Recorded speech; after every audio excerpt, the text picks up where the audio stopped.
Hello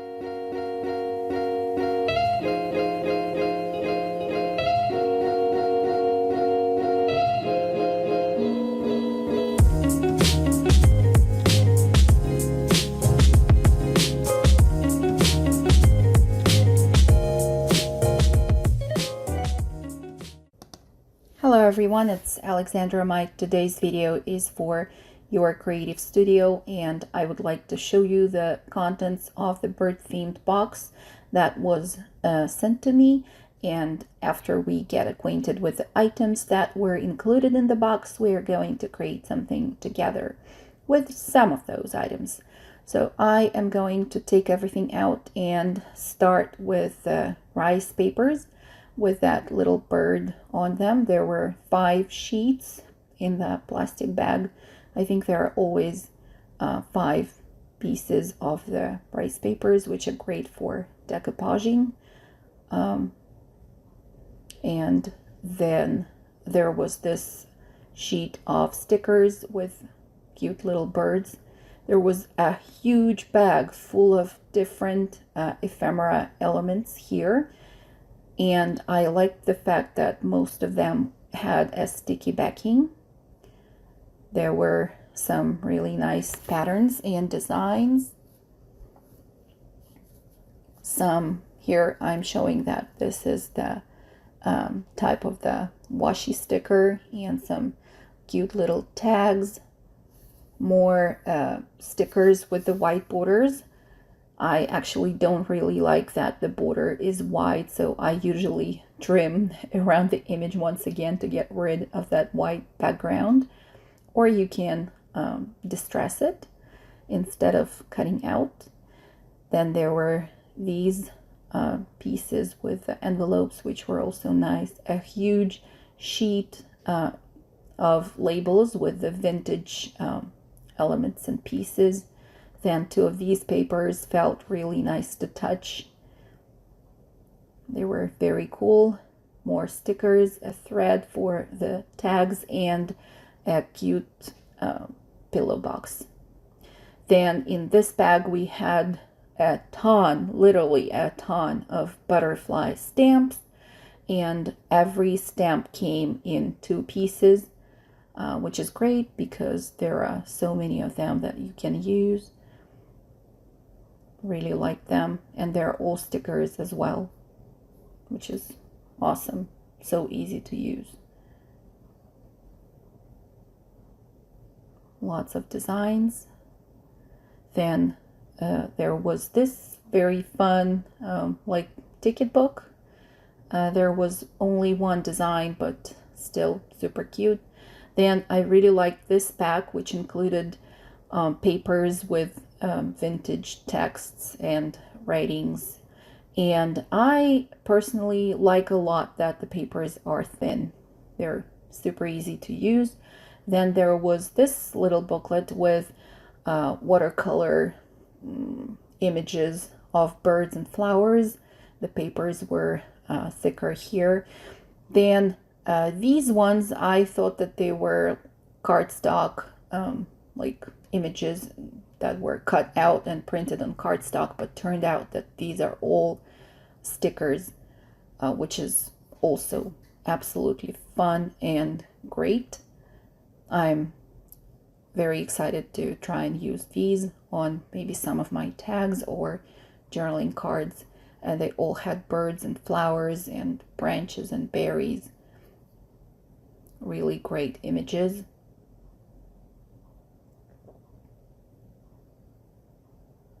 A few more to go.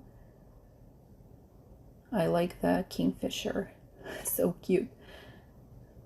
And yeah, lots of images to choose from.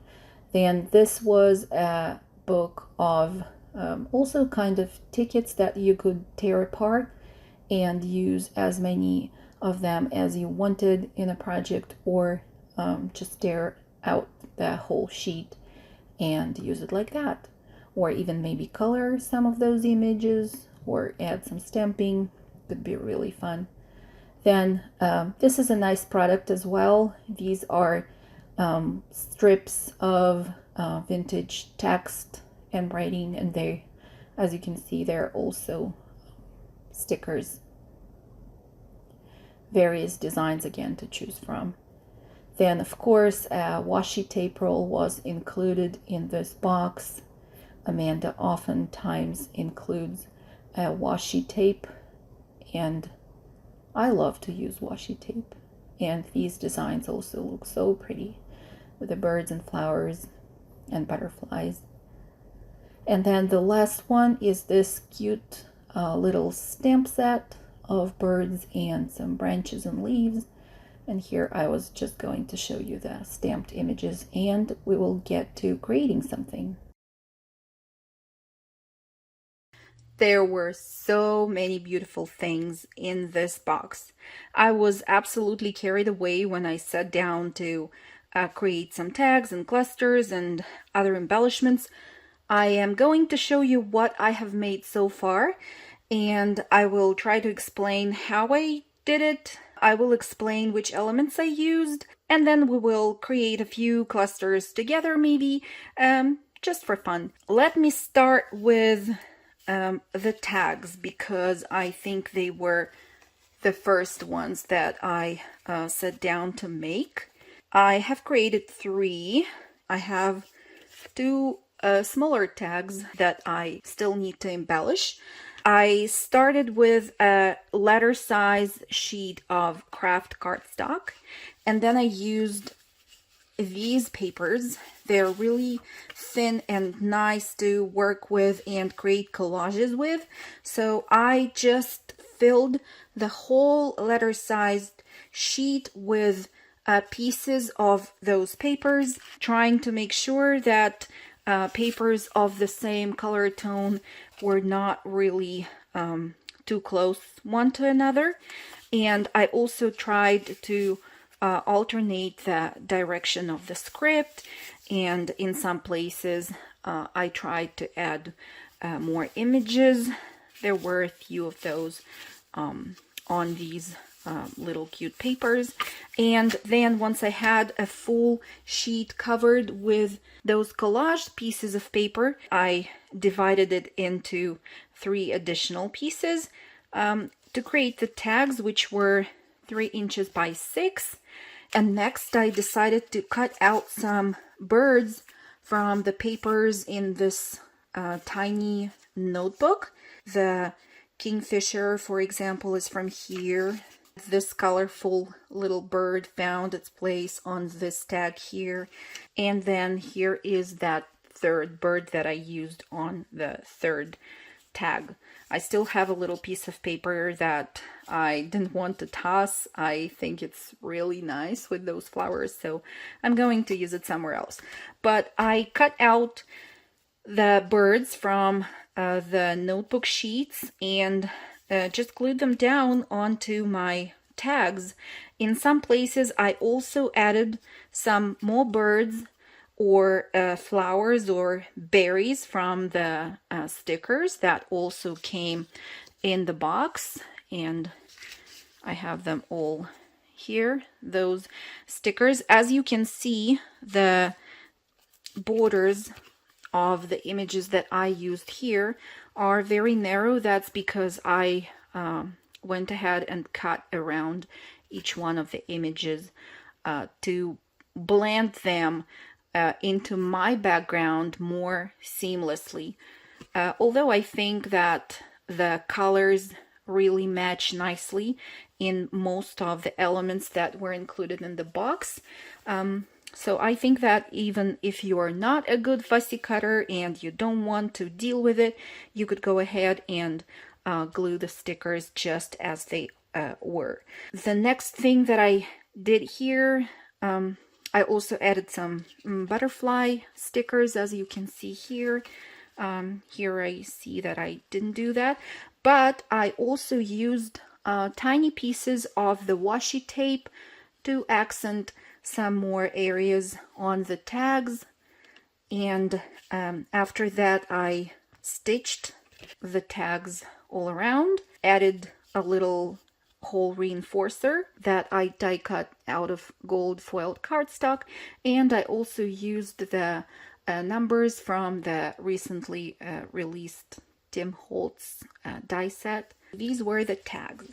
Next, I added more elements to the cardstock bases that were included in the box. Although the cluster seemed dimensional, it wasn't. It was just one layer of paper. I decided to jazz it up and add more things to it. I cut a few pieces out of the vellum stickers sheet with different papers and paper clips, and used some of them. You will see here, for example, or here behind the paper with the little bottle. Then I also added the flowers from the stickers, but in some places I didn't actually separate the flowers from the backing. The text that you see here came from the label strips, and the images that you see here on ivory background are stamped and cut out images that I created using the tiny stamp set. I really like how these turned out. They look very cute, and I think they would make great embellishments in my other journals too, so I will keep those aside. When I was stamping the images on paper, I also thought that it could be fun to stamp some of them on fabric, so I did. Here are two which were left, and I created these simple yet cute clusters with the stamped on fabric images from the stamp set, and below the layer of fabric are some leftovers from the collage sheet that I have created and used for making the tags. So just a few little pieces inspired me to create these tags. I also used the label strips from the set, and then just added a brad in all of them to make sure that the label strip that I just glued down onto the fabric and the paper will be securely attached to the base layer. So here are 3 of these. I think that I might later on just add more stamping. I will look for some postage stamps in my collection and add them to these clusters. The next thing I created were these clusters here. I have 3 of them so far. I really like the fact that they're very thin. They are not bulky, and they will be great to use on my journals pages. So to create those, I took the tickets from the ticket book. Where is it? Here. This ticket book. I took the tickets, and then I took some papers from the scripts and music sheets, and used my, you know what, let's do 3 more together, since I already have almost everything that I need here on my desk. So we can go ahead and try to create those pieces together. So I then tore one of the sheets apart and glued the ticket onto the paper base, and then let's say we'll take this and tear it a little bit different just to alternate the direction, as I mentioned before. So maybe something like that. Then I can use this piece again, and maybe let's see how it will look better. Maybe this direction will be the best, although we don't see a lot of those notes. So maybe like that. I will tear it here and glue my ticket down onto paper layer. I will get back to this sheet and I will tear it in half. I will glue my paper down like so. I want to make sure that I see the number 1 there at the top. And it's a nice width because I can see some text on both sides. Then this piece also needs something of this color, and we can just offset this a little bit, or maybe even tear a piece of that ticket just to make sure that our base piece is shorter, and then we can glue our existing cluster onto this paper. We can still use the paper that we were left with from before and glue it down in the middle. By testing how the pieces go together, you can go ahead and create your bases for the clusters. Then I have a little rose that was left from one of the sheets that I used for fussy cutting before. I can use that rose there, and then I will also cut out from this sheet a bird.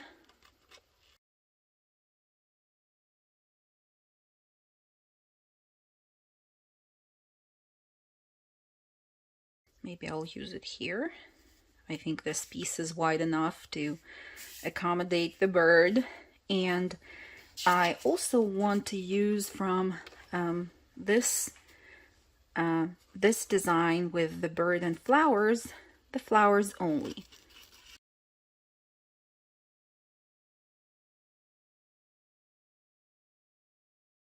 I also want to add more elements to my clusters. For doing that, I thought I could use the postage stamps, the faux postage stamps, and these are stickers. So I went ahead and chose some with not the white frame, but a colorful frame. And then I used my X-Acto knife to separate the image in the center from the frame. Now I can use the frames and add them to the clusters behind my, let's say, focal points. And this will just add more interest to the background in general. So here, let's see, we could use maybe blue. Yeah, I think I want to put it there. More to the top, and one more will go here. Now I will also cut out the butterflies.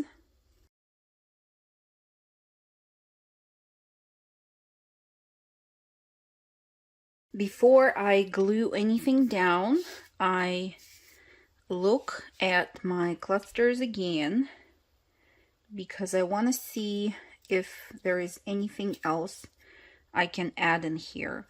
So for example, on the cluster with this bird, I think we could add more.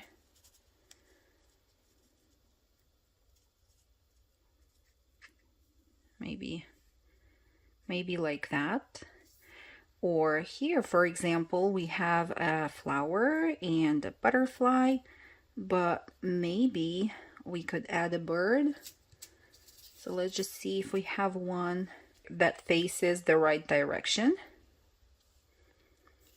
Maybe that one. I need a little bit something here because this corner seems a little bit too dull. We have a sticker with the berries and some leaves. I think I'm going to cut out the image to get a narrower border around it, and then we can glue it down like that and make our cluster a little bit more colorful that way. Now I'm sure that this is the placement of each one of the elements that I want to have. And the next thing is I am going to work on each one of them separately. So I will either take a picture of how everything is positioned on the cluster right now, or memorize it really good, and then I will take the pieces that I don't plan to stitch, and I will take the base layer of the cluster to my sewing machine. Once I'm done with the stitching, I will go ahead and glue down the rest of the elements back onto my cluster using the picture that I have taken before as a reference, or rely on my really good memory, or not, to put everything back the way it was. And this is what we'll have. And you can, of course, you can distress the edges of your paper layers more or less. I didn't distress anything here at all. I like the way it is. So that's one of my clusters ready. Now I will do the same with this one and get back to you to show how it looks with the stitching and all the elements glued down to the base layer. Here we go. This one is ready. On the back you can only see the stitching, and now the last one is left, so I'm gonna stitch that one now. And I stitched it now, and I also added that text or label strip at the bottom because all of a sudden that corner looked to me way too brown. So I'm just adding my flowers and the butterfly. And here is my last cluster, also done. And we already have 6, and they are super easy to make, super fun. This box was super fun. I enjoyed creating with it a lot. I have made quite a few pieces, and there are so many more still left, but I have no doubt that I will use the contents of this box to the last piece for sure, because everything is very cool. Thank you so much, guys. I hope you were able to find some inspiration and some ideas as per how to use the contents of your creative studio bird box, let's call it that way, and hope to talk to you soon. Bye.